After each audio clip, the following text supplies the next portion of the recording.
To add the new ribbon to the spindle, hold the ribbon as shown and insert the spindle blue end first into the core, making sure that it is pushed as far as it can go.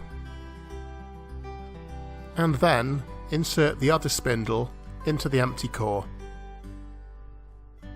Place the spindle containing the new ribbon into the rear drive mechanism, and then place the spindle with the empty core in the front.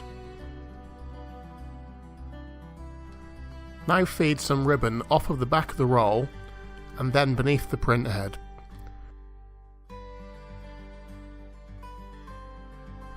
Bring the ribbon around the back of the empty core and attach it with some tape.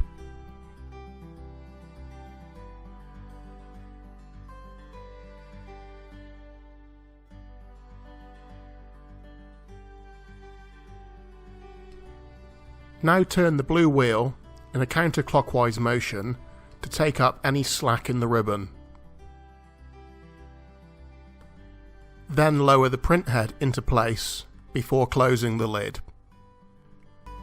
Now place your new roll of labels onto the spindle, and then carefully slot back into the printer before feeding through a few labels and then lowering the upper sensor bar back into place. Now push the print head back down so it clicks into place before closing the lid of the printer. You can then finish off by pressing the feed button to check the labels are passing through correctly and stopping in the correct position.